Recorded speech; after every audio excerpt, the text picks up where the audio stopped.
You're listening to Discussions with Justin.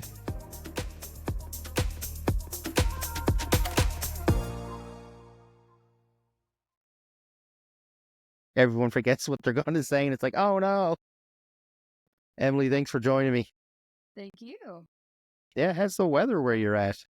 You know what? It's a lot better than it was. Last week we got snow here in Houston, Texas, which we haven't gotten, I don't know, in like a decade. We had some ice. There was a famous ice storm here in Texas in 2021, but it was not snow.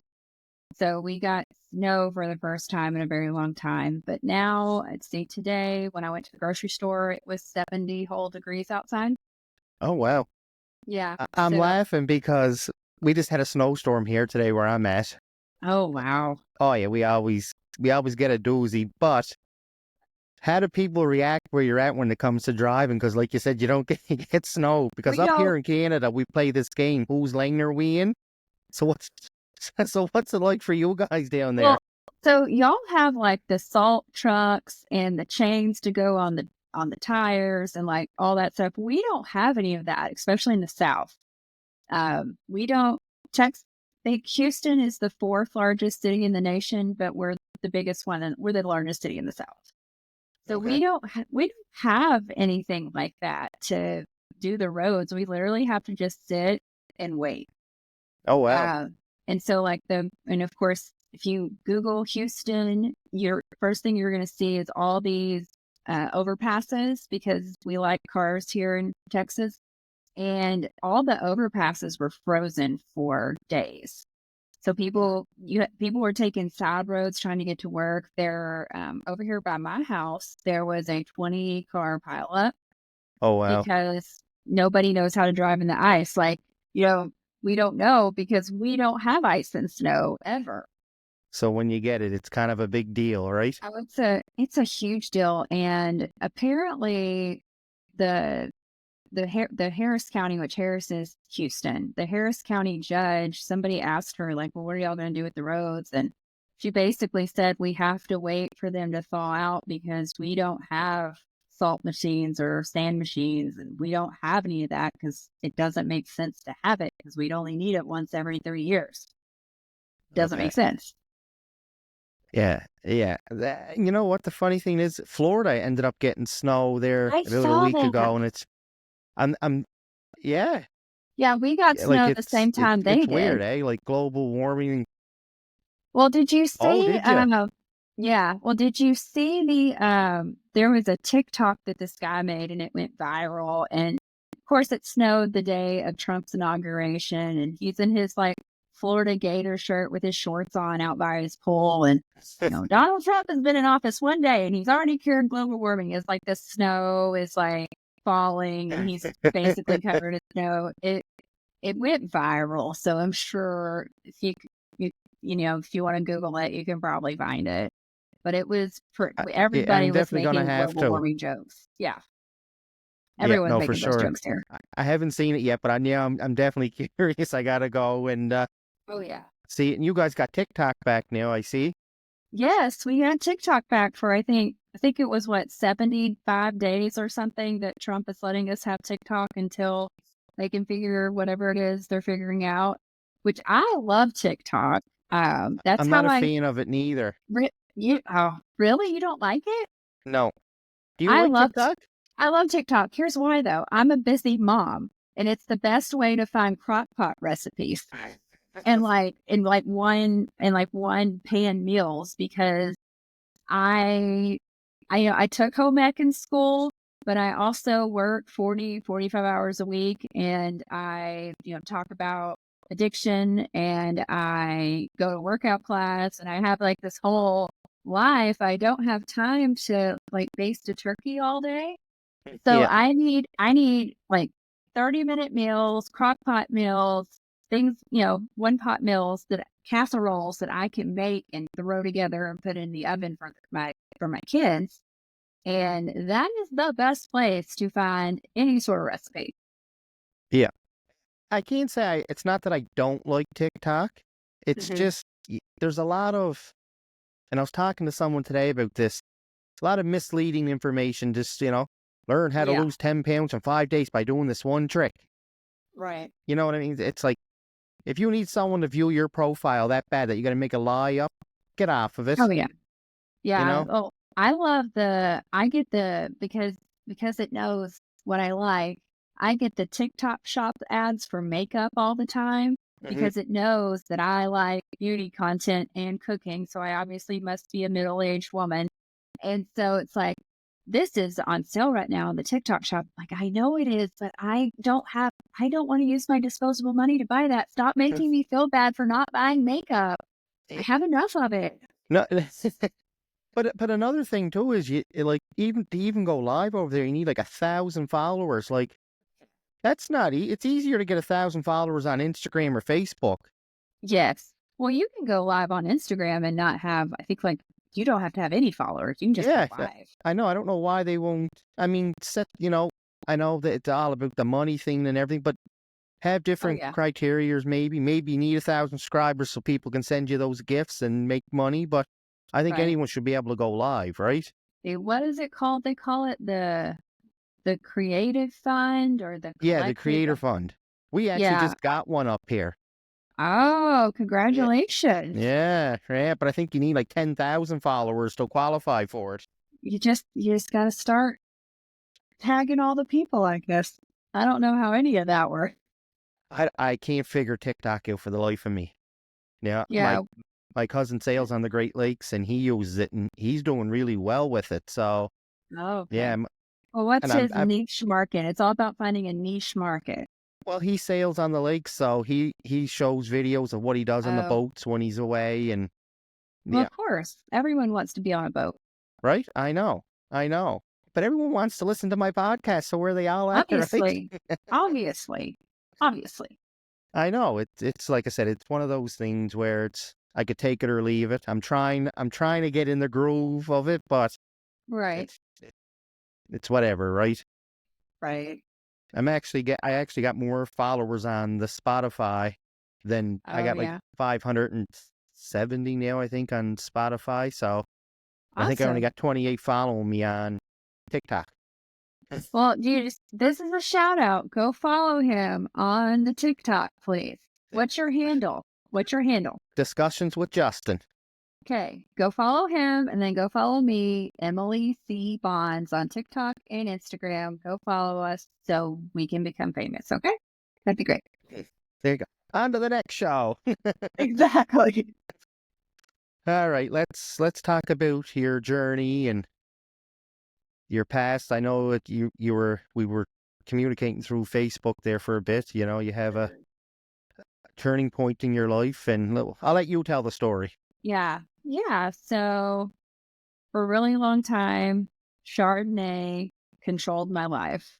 I was really good at drinking. And I was really great, even better, at keeping it a secret. Um, Fast forward to January 8th of 2021. I had gotten the most drunk I'd ever gotten in my life. I was with my husband for our 10-year anniversary. We went to Denver, Colorado. We got really cheap flights because it was still the COVID times.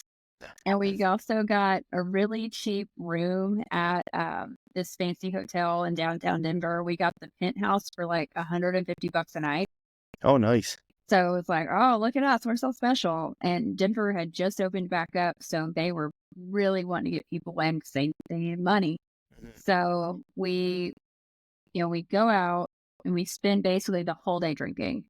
And we come back to the hotel room and I tell my husband, I'm not feeling so good. Why don't you just go ahead and go to bed? And I proceeded to be the sickest I've ever been in my life. At some point, I passed out and I woke up around 4 o'clock in the morning ish.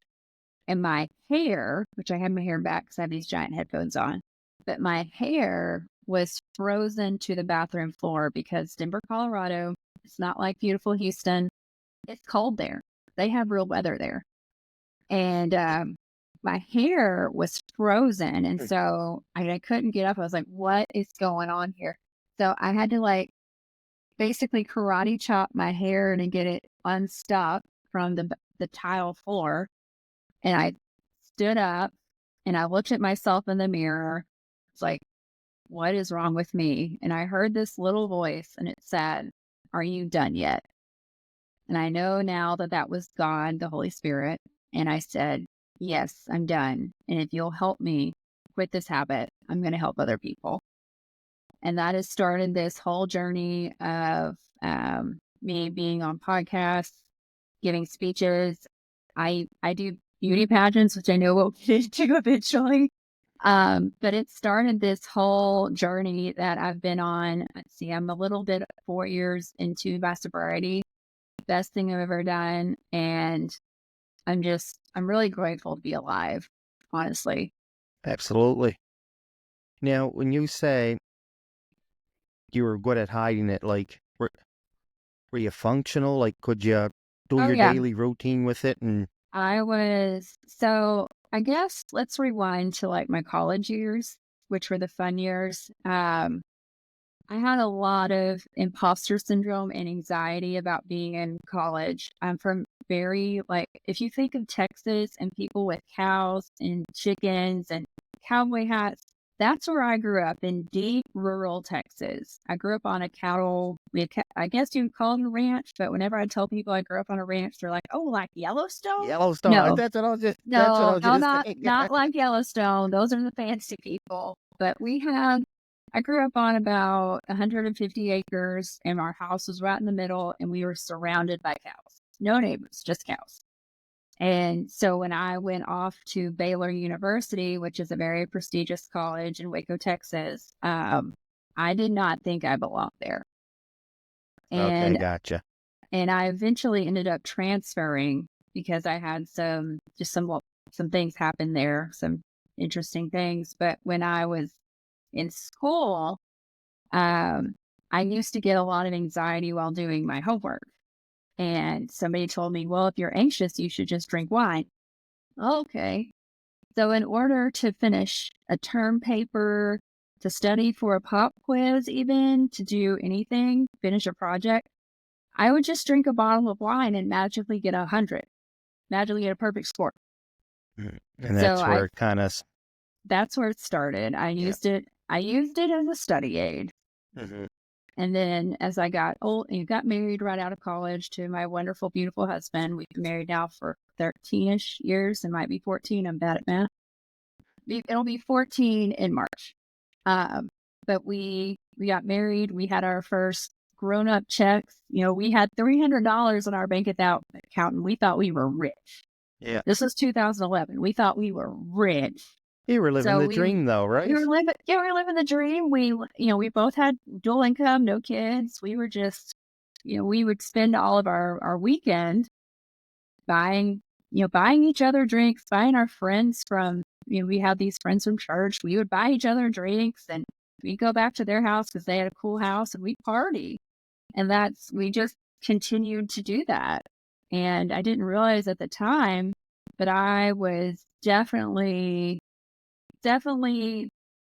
drinking too much. I wouldn't say that I had crossed the bridge into being a full-blown alcoholic. That came in about 2015, 2016. I had my oldest son, and I was a stay-at-home mom. And I guess a little bit about being a stay-at-home mom, there's a lot of pressure to breastfeed because it's free, right? You're right there. And I wasn't able to produce what was needed. And my well-meaning pediatrician, told me, "Hey, if you have like a dark beer and like a stout, you have a stout, that could help with milk production." And of course, me being the overachiever I am, well, I'll just drink two. Yeah. And then they're really stout. They're like 12% alcohol content. Ooh. Yeah, they're real stout. Hence the name. Like I would drink two of those and I would make myself a cocktail while I was cooking dinner and maybe have a glass of wine while the baby went down. And maybe when my husband got home, I'd make us old fashioned. So I was having 6 drinks a day at that point. And that is way over the limit that you should be having a day. I And was it just going to just, ask you, has anyone yeah, ever brought it to your attention up to that point? Like, hey, no, listen, because no, you hit it, I guess, I is just hit it. And it wasn't until I, we all came home for COVID, right? Because of the pandemic. I'd gotten to the point where I was drinking 2, 3, sometimes 4 bottles of wine a day. And since we were ordering everything on Amazon, my husband didn't really know that I was going through that many because number one, I did the grocery shopping. I Mhm. had everything delivered to the house. And since we were ordering everything from Amazon, like everybody else, I was just putting the bottles in the Amazon boxes and putting it in the recycling. So that way Gotcha. he wouldn't really know. And he was working too. I was working. I've been a working mom now almost 8 years. So I was fully working, doing my job, getting promoted. But as soon as the computer, as soon as 4:30, 5 o'clock rolled around, it was time to drink. And it wasn't a good habit, but thank goodness that the Holy Spirit spoke to me and I listened 4 years ago, because otherwise I don't know if I'd be here. Now, what was that like? You had an encounter with God. What did it feel like? Did you feel any different that day you woke up on the floor and you looked in the mirror and I felt terrible, but I know the voice I heard was not my own. Because we all have that self talk where it sounds like us, but it did not sound like me. It sounded like kind of like a bell. And that's the best way I know how to describe it. It sounded like a bell.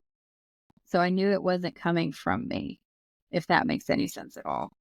no, no, I get it. I get what you're saying. Yeah, you knew there was something trying to connect with you, Yeah. and you knew how to answer. Because unfortunately, a lot of people don't, right? Like they'll just an Right. addiction. Like everyone thinks of an addiction as drugs and alcohol, but there's gambling. There's you can be Gambling, addicted to energy drinks. Like, pornography. Yeah. Cheese. You can be addicted to sugar. yep, How many absolutely. people are, ice cream, food addiction. That's a huge thing.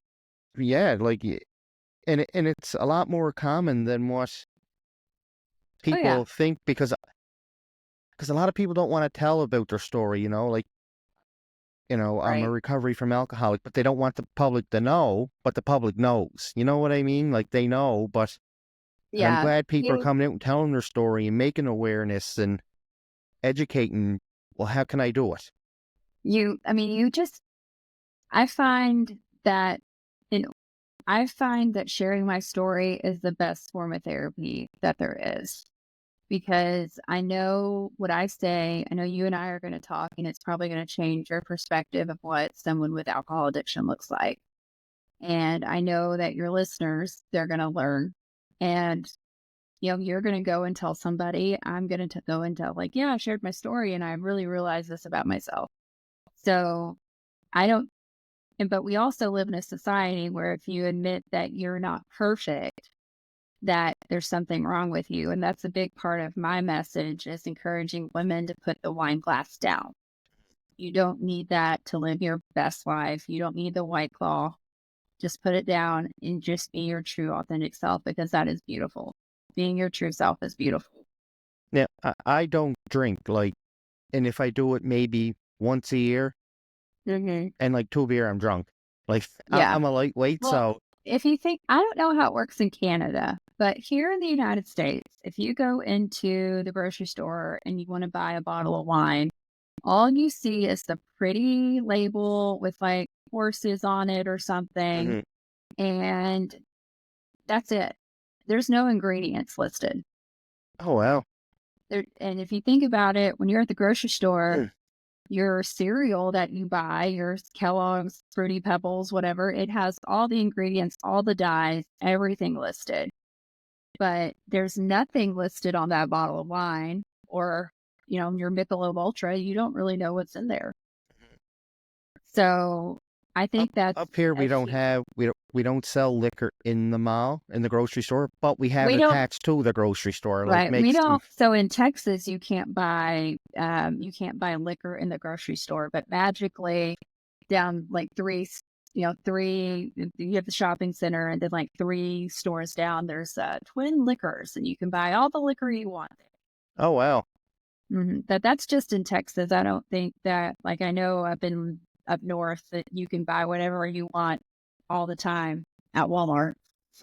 Yeah, in the Walmart, right? We had that Walmart. discussion earlier. Yes, we did. But up here, I think we're doing things backwards too, because we're not allowed to buy flavored chewing tobacco. Okay. So Interesting. flavored's banned, but you can buy the straight stuff. Their reason for it is kids will get addicted to it. Okay. Go to the liquor store and you can buy flavored drinks, alcohol. Why? Kids can get addicted to it. You don't think they can't because it's alcohol? Right. Well, less Yep. chances of that. That's BS. Yeah. If they No, like the taste of something, they're going to do it, right? well, big alcohol is now like a $9 trillion industry. They might be bigger than tobacco at this point. And, it's just, because I think you and I are on the same age. When you I'm were, I don't know, 37. yeah, same. But when we were in school, it was say no to drugs, smoking's bad, you're going to end up with a black lung, look at this in health class. Mhm. They didn't have any of that about alcohol. It was, No. if you drink some red wine, you're going to magically have better heart health. That's not true. That study is founded by the alcohol company. But Oh, really? yeah, all those, That's not true. no, Because even when I weightlifted, they always said have red wine yeah, or no, grape. I think it was something like that. yeah, red wine. Yeah, Yeah. that's the healthy one. But Good for your heart. the people who have determined that it's healthy are getting it's the wineries and their lobbying groups that are sponsoring these studies. That would be like me saying pork is the best. Pork is the best for you, and I work for like the pork company. It doesn't track. Yeah. And like I said, I think we're doing things backwards up here in that line of stuff. But Oh yeah. Well, it's because alcohol has a huge lobbying firm, so that's why huge, here and in all of North America. So that's why it's because tobacco's lost its hold on us because of what we've been indoctrinated in school about, but we haven't had that also happen with alcohol. yeah, that's yeah. Like when you're doing these podcasts and talking about it, like is it difficult for you to talk about it, or are you just straight on getting to the message? Sometimes it is when I have to think back, because it's obviously not a pretty part of my life, but it's got me where I am today, and who I am today versus 10 years ago is completely different. I'm a better mom, better wife. I'm a better professional at my job. So I've got to have those dark times to really appreciate the good times I have now. So what was early recovery like? Like, how did that go for you? What were some of the things you did to kind of keep your mind and focus off of the bad stuff? Well, it was rough. I'm going to be honest. It was rough. I tried to find a treatment facility in my neighborhood, but I happened to live in a very fluffy, affluent suburb, and there were no treatment facilities within a 30-mile radius of my home. Oh, wow. Yeah, and it was still COVID times, 2021. And so I thought, oh, I'll go to AA. But all the AA meetings that were in person were not segregated. They were like, I wanted to find a women's only group. Mhm. And those didn't exist out here where I'm at. They had some online, but I didn't want to be on a Zoom call with a bunch of random people I didn't know. That would be weird. Talking about how we don't drink alcohol or do drugs. Yeah, and like the privacy thing too, right? Like Yeah. I get that 100%. Yeah. So I didn't really know what to do. But when we were flying back to Texas from Denver, I had started Googling books to read, and I found Alan Carr's The Easy Way to Quit Drinking. So I read that, and it's sold millions of copies. He's really famous for another book he read, or he wrote, called The Easy Way to Stop Smoking. So he kind of took that and made it into a book about alcohol. And so I read that, and a lot of it made sense to me, but it was from a man's point of view, right? It's like, man, you're a dude, you don't know. And then I No, read this. It's like you don't know me. You don't know what it's like to be a working mom and also trying to build your career and also maybe learn how to bake a souffle. Like, you don't know me. But I read another book, and it was called Quit Like a Woman. And I can't remember who wrote it because I never can whenever I'm talking about it. But one of the best things that the author did in the book is she explained how during the suffragette movement for women to get their rights to vote, they used to hold smokeouts because smokeouts were considered manly. And a lot of women get pressured to drink at happy hours and to go to things like that and be like a man. Be like a man. Smoke Virginia Slims so you can be like a man, but still be feminine. And basically, that's what Big Alcohol has done, is they've taken a page out of tobacco's book, and now that's why you have all these White Claws and Michelob Ultra and all these 96 calorie beers, so that way we can keep our figure. But really, what they're doing is they've found a whole other market. They're not here to help you. They're here to make money. they're here to take your money from you. Yeah. They don't care how you feel or what you're No. And then going they're through. going to Just get you, and then they're going to get you addicted. Mhm. And then you're going to spend all your money and all your time buying beer and wine that you don't need. losing friends because, not everyone can handle alcohol, Mhm. whether they're functional with it or not. Not everyone can Right. handle it, right? Like it's, Right. And there's family dispositions too. Like if you got an uncle or a cousin that you might have a problem, there's a likelihood you might have that gene in you, unfortunately. And we've made it, it's really, I know I come from a family where I don't know if we had addiction in our background because nobody talked about anything. But I know that my boys now, my oldest, he's 9, he knows mommy's allergic to alcohol. Like all he has friends that have food allergies. So I've played it like a food allergy because in a lot of ways it is. no, you're right. Yeah. So awareness now, like what are you doing to make awareness? I mean, I know you do podcasts and everything, but like what else do you do to spread the word and tell people, like, if they have an addiction, how to cope with it and kind of beat it? Well, I compete in married lady beauty pageants, which I know is a very niche hobby. But my husband in early 2024, he asked me what's something crazy you would do. What's something insane you would want to do? And I kind of thought about it, and I knew these pageants existed, but I never done one, never knew what to do. And he said, well, why don't you find one, enter it? And a lot of these pageant people, they have platforms, and your platform could be about sobriety. And I was, okay, that sounds cool. That sounds cool. So I found one, I entered, did not win, did not place, but I had the time of my life. But the main thing And is you did it, right? I did it. I did it. And the crazy thing is, there were 12 of us, 12 contestants, and 4 of us had alcohol or drug awareness platforms because we were all in recovery. Okay. So I was very inspiring to me, and I've kept going. I'm about to do another pageant. Actually, check-in is tomorrow.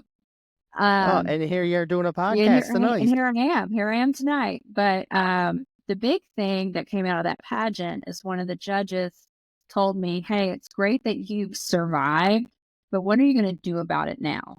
You've got to add some meat and potatoes to your story." So I took that to heart and was like, I've got to do something now. And so I became a national ambassador. There's a group called Shatterproof, and their entire mission is to end addiction stigma and its addiction to alcohol, opioids, substances. That's kind of their mission. So I was on their national walk committee. I helped plan awareness walks across the country. So I've done that. And then I was really convicted in 2025. I needed to get my story out more instead of just like, oh, yes, I volunteer. I needed to put my story out there because I'm 4 years in and people need help. And I told God I would help, right? So I signed up for another pageant and now I'm booking podcasts so that way I can help more people. Oh, absolutely. And like, we need people like you to spread the word, because again, it could go back to people are embarrassed. They want the help, Right. but they don't want society, I guess, to judge them. You know what I mean? Yeah. You know what I'm trying to And say? Like, they're oh, nervous of yeah. that judging. And if you think about it, why is it weird that I'm choosing to not put poison in my body? Why is that weird? And as a female, if you don't drink, you get all sorts of questions. I had somebody ask me once if I was going through IVF. Are you not drinking because you're trying for, are you and Scott going through IVF? No, that's not our problem. We have the opposite problem. You get questions like that. And in any other, if anything else, if you're not drinking soda, for example, and everyone else is drinking Dr. Pepper and you're drinking Sprite, no one's going to ask you, like, why are you not choosing to drink a caffeinated beverage? Mhm. That doesn't happen anywhere else. No, you're absolutely right when you explain it like that. So what are some misconceptions of alcohol addiction that you've seen? Well, I mean, look at me. I don't look like a random guy sitting on his trailer front porch with a brown bottle and, whisking his life away with, on his front porch. Like, I don't look like that. I'm a suburban mom. I'm in the PTA. I have a, I, I'm a volunteer at my church. Like, I don't look like someone who has a history of addiction. And that's the biggest misconception is addiction can look like a lot of things. I guarantee you, I look like your next door neighbor. You would never, if you and I ever interacted in any in-person place, you would never know that I spent most of my 20s drunk out of my mind. Yeah. You wouldn't know because I don't look that way. No, and you're right. And talking to you, like, and the only reason why I knew was because we talked on Facebook first, right? Right. Yeah. So, Yeah. so other than that, no, I wouldn't have known. Like, okay, we're here to talk about a beauty pageant. Right. That's what I would have thought, right? Right. I know. It's a fun hobby though. I've met really great people. I'm going to give my friend Elena a shout out. She's Anyone you want to give a shout out to, go ahead. Elena, and my walking coach, her name's Michelle. And I have Jennifer and Jamie, who are my interview coaches and my paperwork princesses, as I call them. Because this pageant stuff, you have to have like a resume and a statement. It's I was like, oh, it's a resume. I'm a professional. I know how to write a resume. It's a completely different world. Like, on what resume would you write 3 words to describe yourself or 3 fun facts about yourself? It's a whole Different. there's a science to it. It's absolutely crazy though. Yeah, no. So before we get in there, let's talk about self-confidence. Like, how do you feel like even now from back then? Oh, I'm a completely different person. I will say I was not my true authentic self. I was Scott's wife. I was Brody's mom. I hadn't fully stepped into my my role as a child of God. I was defining myself by other people. And now I know who I am. I'm not perfect. I've got a lot of things wrong with me, but I have a confidence that can only come from above. And I take that confidence and I try to help other people. And that's my whole mission is I now know my purpose in life is to share my story and help other people. And I thought it was just like a side thing I would do, but I had a very recent realization. We had some things happen in our personal life to where I could have potentially quit my job in 2023, 2024, because my husband might have gotten some other opportunities, but that didn't happen. But the thing is, if he had gotten those opportunities, I'm naturally very introverted. So it would have been very easy for me to like close up, only talk about the not drinking when I'm out to dinner with my friends. It would have been very easy. But because he didn't get that job and he asked me about the crazy thing I would do and I would do these pageants, I know now my purpose in life is to share my story. Okay. Now I Yeah, want to I change. know that's a lot. No, no, no. Listen, everyone has a story. We all have stories, and you know, I like hearing them, and especially on topics like this because now it's educating people who don't know what it's like. And you made a point like to look at you, you would not think you had a past like that. Yeah. I've got pearls on and a V-neck sweater. What person with the alcohol use disorder wears that? Right, And I've right. got blonde I know. hair. Like I know. It's just I'm the mom next door. it's it's just society. I think too. It's so judgmental. It sounds Mhm. like people want to help you, but they want to judge you too, and then they want to Mhm. talk about you. You know what Well, I mean? It's even when I share my story, I'll have like a non-alcoholic beer, a Heineken Zero, and I'll usually just have it to walk around whenever I'm at parties because there's still that pressure. Well, everyone else is holding something. I want to hold something besides my bottle of water. yeah. I want to hold something. And somebody questioned my sobriety. Well, oh, you still drink non-alcoholic beers. You're not really sober. Really? Well, thank you for questioning me. Yeah. You on your, thank you so much. I greatly appreciate your concern, but this has 0% alcohol in it. It just tastes like a beer. Mhm. But thank you for your concern. And it really wasn't concern. It was Just wanting someone to, trying to get a shot in, and yeah. yeah. Oh, yeah. I get that more often than you would probably think. Mhm. But, and like But you know what? Look at it this way: you're not yeah, the one, like you said, putting the poison in your body. You're right. not the one that's going to have liver disease or your liver shutting down or whatever. It's the one that's you're drinking, a Mhm. non-alcoholic. Well, yeah, because I don't want to look like this, Yeah.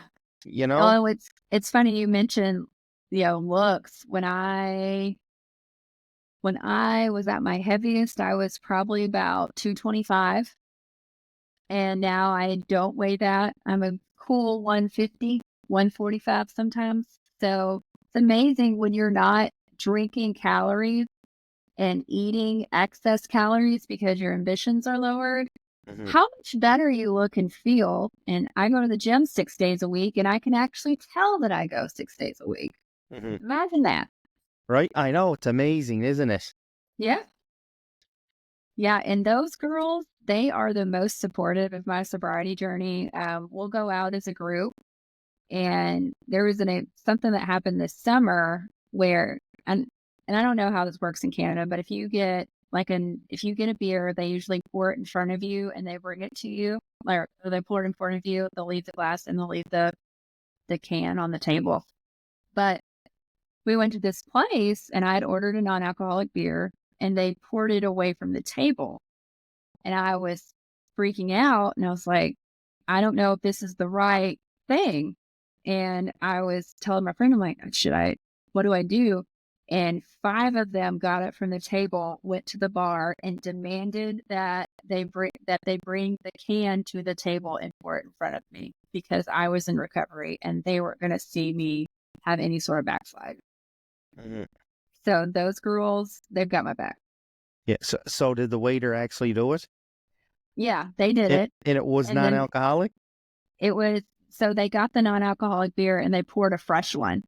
Mm. So that way we would know. And then the manager came by and apologized. And he was very apologetic, like, oh my gosh, I'm so sorry. I don't drink either, and most of my staff doesn't either. So I understand. Well, thank you. Thank you Yeah. so much. And he was a young guy, like Yeah. the guy taking our orders. Like we all make mistakes. So, Absolutely. but my girlfriends took control because that's something that even They still, had your back. yeah, they had my back because sometimes women do this all the time. We're too nice.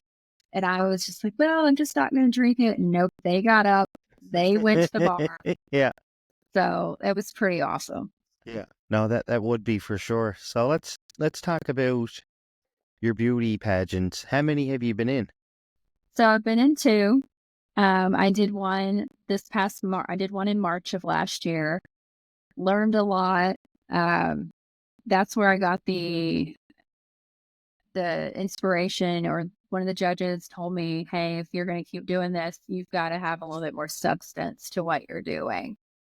So I really thought about that. I didn't know really, because here in Houston, or at least where I'm at, there aren't a lot of ways to volunteer or ways to give back or nonprofit. So I just Googled I Googled alcohol use disorder nonprofits, and Shatterproof came up, and they're a huge national organization, but they have that grassroots level. So that's how I was able to get involved with that.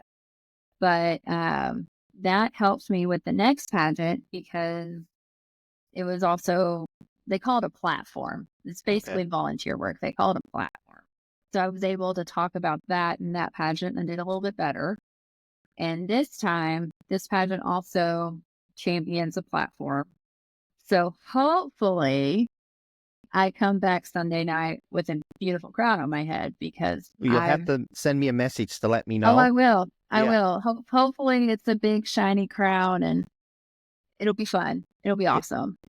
So I'm ready for it. what kind of preparation goes into one of these? Because you see them on TV, and it's like anything. Is it real? Is it not that it's No. not staged, but like the way the Right. movies portray it? Like, is that It's what it's really like? Or Pageants worldwide are $1 billion industry okay, worldwide. So for me, I have a walking coach her name's Michelle Jones. She's amazing. And there's a whole science to how you walk and how you pose and how you carry yourself on stage. And that's helped me in the business world too, and I'm not sitting up straight right now because I'm too comfortable, but I sit up better when I'm talking. And when I go into a room, I have more power. And I actually had somebody tell me the other day, like, you know how to command a room. I knew how to do that over a year ago, but I didn't have, we call it executive presence. I didn't have executive presence, but I have that now.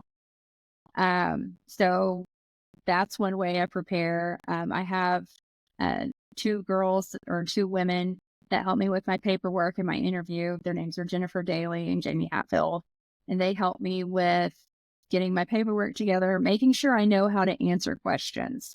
Because the first competition, it's obviously broken down, like seeing the movies, there's an interview, and then you go on stage and do stuff. But the first thing your first interaction with the judges is usually your interview. And if you can knock that interview out of the park, they're going to remember you when you're on stage, and they're going to be like, oh yeah, she was really awesome. I think I'm going to maybe up her score a little bit. So interview is very important. So I have those guys that help me with that. But I also have a nutritionist that I use for many years. I used her before I got in pageants. Okay. Because I was trying to lose weight because I was drinking so much, and now I didn't know how to eat like a grown up. So I work with someone who taught me how to eat, and I go to the gym 6 days a week. Mm. So I do a lot. Yeah. You sound busy, right? And right. And I have a real job. I work in insurance. I'm a territory manager for an insurance carrier. So I do that. And, but I always get the question, I have a feeling it's coming. It's like, how do you get everything done? My husband and I are very efficient with our Outlook calendar. Okay. And whenever I have something, like, he knows that I go to workout class from 4:30 to 5:30. And he's either with me at workout class or he knows that, hey, I might need to go pick the baby up from daycare. Or if I'm like for right now, I'm on this podcast. They're not here. They're at McDonald's. Ah. So and if he has a work thing, like he's going to have to go to San Antonio for work here in a couple of weeks. So I know that that's coming. So I can plan accordingly. Yeah. I mean, it's just open communication. And it's a team, right? Like it's Right. 50-50, Yeah. you know? And sometimes it's not 100% 50-50. Sometimes I'm more busy. So he takes a lot of Oh, the yeah, absolutely. work. Yeah. And I think that's something that, and I'm going to speak fully transparent. I think that's why a lot of millennial women drink so much wine, is because we have some men, I won't say a generation of men, but they call it the dad toddler, where he doesn't actually do anything. He just goes to work and comes home and plays video games. There's a lot of those out there. Yeah. And I think absolutely right. And a lot of women feel like they're single moms and they're working, They're cooking there, the dinner, but their not- husband's not present. helping. yeah. Yeah. So what do you do in that instance? You drink. Mhm. And I think that's happening a lot more than people will say. Mhm. But yeah, speaking of that was a complete side tangent. Sorry about that. That's all I'm right. good at that. Can you tell? So am I. Can't you tell yet? We almost got through an hour here, and it's like, okay, I'll bounce a little bit on that, then we're going to bounce over here. Yeah, I'm bad for that. We're good talkers. I mean, Right? That's right. okay. They're only an hour, so I try to get every possible thing that I can think of into the conversation, right? Right. Like, eventually I plan on shooting for 2 hours. Oh, Yeah. well, I was on one that was an hour and 45, and I think I'm the longest one they've had because I'm really good at talking. Well, that's great, though. That's what I want, right? Because, like, sometimes, though, not, like, people have these big jobs and everything. And it's like, yes, like, this is going to be a long one, and it's, okay, I got this question. It should take we can go into it, get at least 20 minutes out of this one Right. question. So, we'll start and we're talking and we get into the question. It's like 3 minutes. Yep. I go here and I work there, and pretty cool. I get in my car, I have lunch, the end. You were, no, like that was the whole conversation. That was supposed to be the whole show right there. So now what I do is I have my phone set up and I call them filler questions. Like if I'm not getting Oh. anywhere, just like a general talk and kind of bouncing back and forth, I'll start just asking these filler questions just to stretch the time out so I can get to Right. an hour, right? What kind of, if you were a tree, what kind of tree would you be? Filler No, question. not like that. They're questions about the person or what the person does, and you know what I mean. I Oh, keep it, but usually at the end or at the first of it, we just kind of a general discussion, right? right. Yeah. Right. So, but it's difficult sometimes, and it's more difficult to film yourself and record yourself. Mm, It took yeah. me like 30 times just to put "Welcome to Discussions with Justin." Join me every, ooh, Well, yeah, because you're your own worst critic too. You're like, oh, I blinked too much, or my smile looked weird, or my hair was out of place. Like you're your own worst critic when you do that too. Absolutely. But you know what's funny? You say I blink too much because I have a light, like a studio, like right like it's sitting right on my face. So I'm Well, I like, don't. No, that's why you're I'm not kinda like blinking this. too much. You're blinking just fine. You're fine. Because I'm just like, yeah, I actually got to fix it. Oh no, you're perfect. You're I perfect. get some sunglasses maybe for the next one. That would track. That would track. Yeah. So what time does your competition start? The one that you're So entering? it starts Saturday. It starts with you have check-in where you go and you sign up that you're there and you pay any sort of extra deposits that you need to pay. And then we have interview. And then we have some optional competitions that night too. They're going to take us out to pizza afterwards. Yay. And Pizza's my favorite food. I yeah. could live off of pizza. Well, what do you like? What kind of pizza do you like? I like spicy chicken. I like cheese and pepperoni, just cheese combination. I'm not a big fan of Hawaiian pizza, Oh, I don't like it either. where they put like the pineapple and everything on it. Yeah, Well, no. they call it Canadian bacon. Do y'all call it Canadian bacon in Canada? No, we just call it bacon. Okay, well, there's a different kind of bacon, and they call it Canadian bacon. I don't know what makes it Canadian. I don't know. But they call I it have to find Canadian out. bacon. Yeah, Canadian bacon. they call it Canadian bacon with pineapple. Yeah, it's a whole thing. I don't know what makes it Canadian. I don't know. But Yeah. do you like thin crust or thick crust pizza? I can eat both. I don't have a preference. Whatever is put in the box to take home, that's That's what I'll you eat. eat. Yeah. I prefer thick crust pizza, and there's a place here in Houston. It's called Star Pizza, and I like to get. It's called they call it the salsa verde, and it's verde sauce, which is green tomato sauce. It's like what you get at a Mexican food restaurant, which I don't know if y'all have Mexican food restaurants in Canada. I'm assuming you do, but they're Not not where Tex-Mex. we have Taco Bell where I'm at. Oh, Taco Bell. Oh, I used to love Taco Oh, Bell. I know. The fries supreme with the cheese and Yes, the Crunch Crack Supreme. yeah, I know.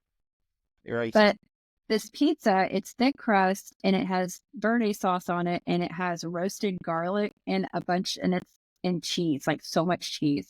And I'm really weird. Like I don't like meat on my pizza. I just want cheese and like garlic and stuff. So Mhm. it is the perfect pizza for me. And I would eat it every day. But I would also probably need a hover round to get around on if I ate that every day. Well, there was one point I was having slices of pizza every day. Cause Oh no. like legitimately every day. Cause they had this pizza shop now where they have a drive-through. That's all they sell is slices. Oh, they sell it by the slice. Yeah. Oh, It's like that's boom. amazing, but awful at the same time. It is awful because I ate it every day, like for almost Oh, I 2 weeks bet. straight. Yeah. I can't help it. But I just love pizza. I love that for you, though. I love that for you. Yeah. But like to go and buy a frozen pizza from a grocery store, it's not the same.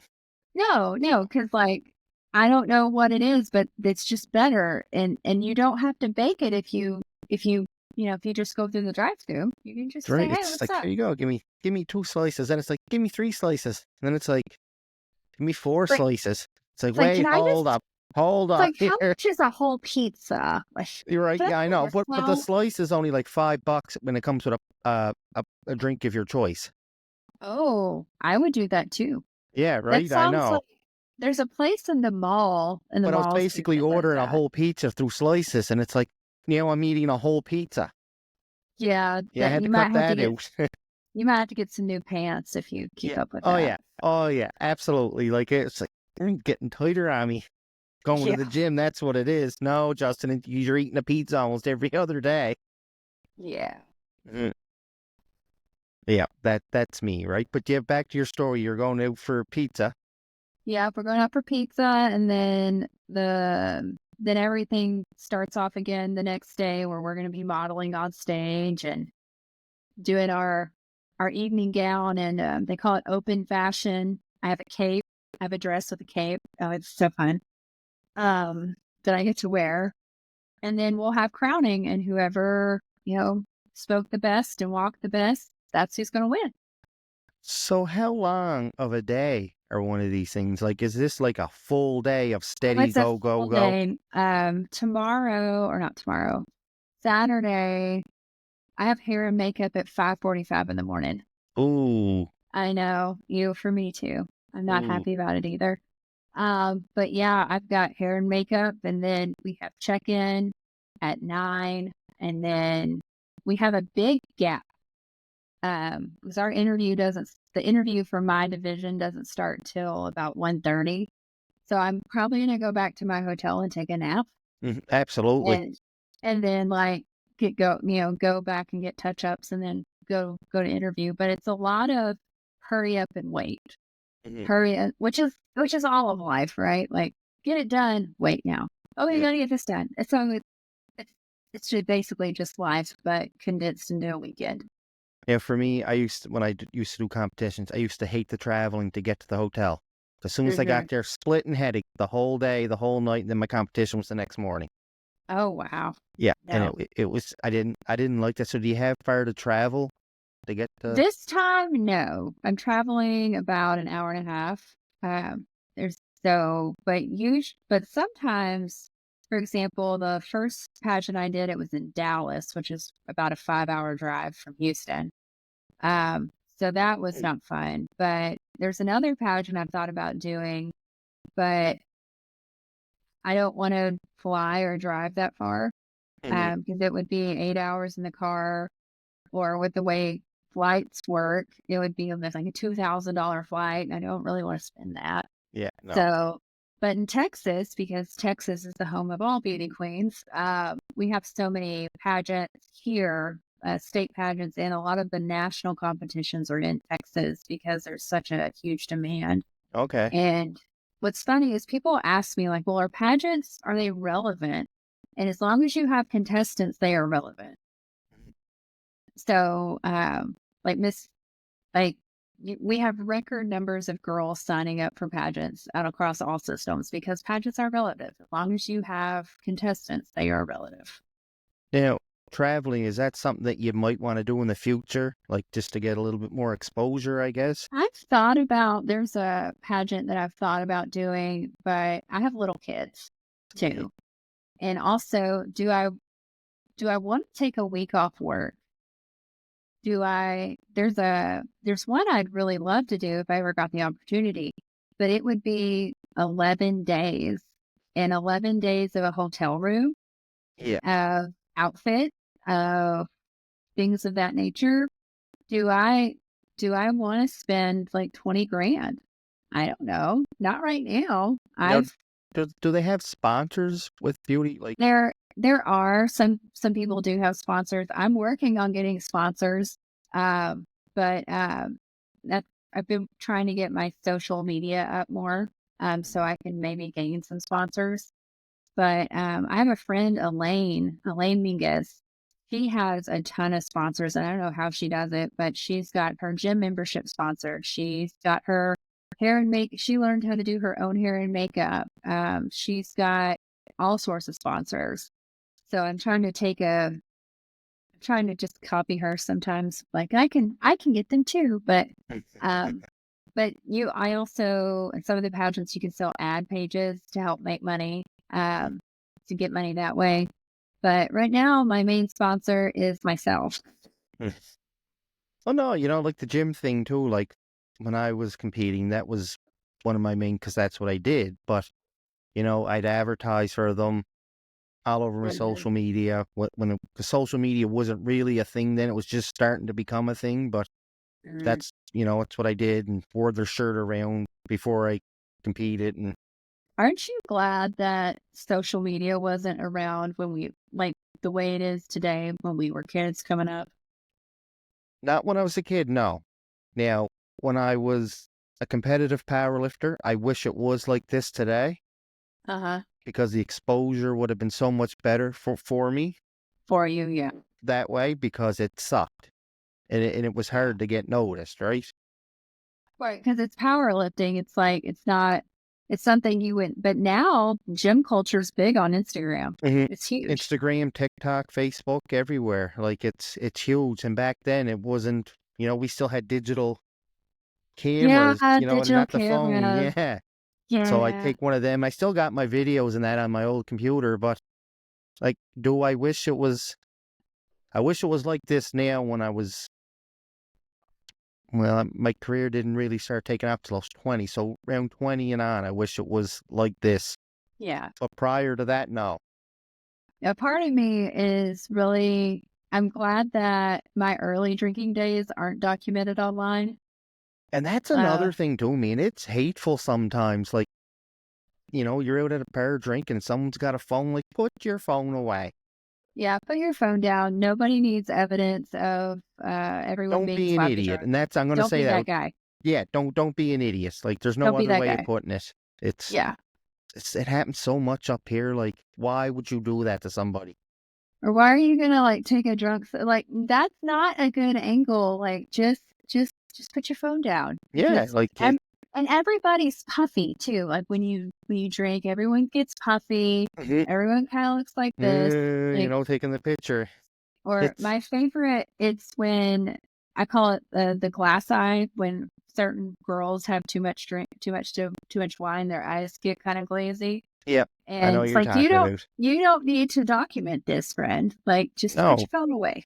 because you know, could be you could be on the road to becoming addicted to it, and now you're taking pictures of it, and people got screenshots. They can screenshot it, and Well, well, look at people are this. You mean know, too. They're that's what I'm mean. getting at with social Yeah. media. Like it has its pros, but it definitely has its cons too, right? Right. So Definitely. you know, like I said, I hate when and like I said, I don't drink, but sometimes I will go to a fundraiser or a benefit dance or something. And, you can always tell the ones that had a bit too much, but why are you filming them? What Yeah. do you plan on getting out of this?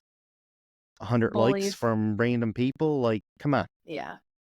Because people want to be Instagram famous, and if they think For all the that, wrong reasons, though. yeah, oh yeah, You oh I know, know, it's poison. they're not out here trying to help a common man like you and me. They just want to have their 15 minutes of fame. hmm And like I said, back to that TikTok thing, like, remember how earlier you were saying, well, lose 10 pounds in 5 days. All you have to do is this trick. Yeah, eat a I'd be tapeworm, scared, you'll be fine. right? I'd be scared to actually try anything that, like, those videos tell you to. Right. Well, I'd be, and I kind of wonder, like, who's actually buying the random supplement that you're no one's getting ever off heard the of, but internet? like they Yeah, got over $100 million in sales. Like, allegedly, they're yeah, saying they do. yeah, That doesn't mean they do, though. no, but it's on the internet. It's got to be true, right? Right, just like Bigfoot and the Loch Ness Monster and, hmm the snow and the abominable snowman. Totally. Oh yeah, it's 100% true. Rudolph the Red-Nosed Reindeer, he's coming for you. All right, Emily, I want to thank you for coming on. Is there anyone you want to give another shout out to or a thank you or anything? I'd like to say thank you to my husband, Scott Bonds, for watching my children tonight, or our children, because we made them. Thank you for watching them so I could do this podcast. And I love you so much. And thank you for being supportive. Perfect. Well, thank you. And another thing, how can people reach out to you if they want to get in Get in touch contact with with you? me. Yeah, so my Instagram is Emily C. Bonds, and that is also my TikTok. I also have a website. It's emilycbonds.com. You can contact me that way, even though I don't think that the contact me page is working. So probably Instagram is best. So I made my own little website using GoDaddy, Okay. and it's the cheap version too. So I didn't pay for the upgrade to put my social medias, like to have them like constantly rotating, because I didn't want to pay the premium price. I could But probably give you a few tips on that when we're done here. that would be great because I Yeah. need them. All right. Thank you.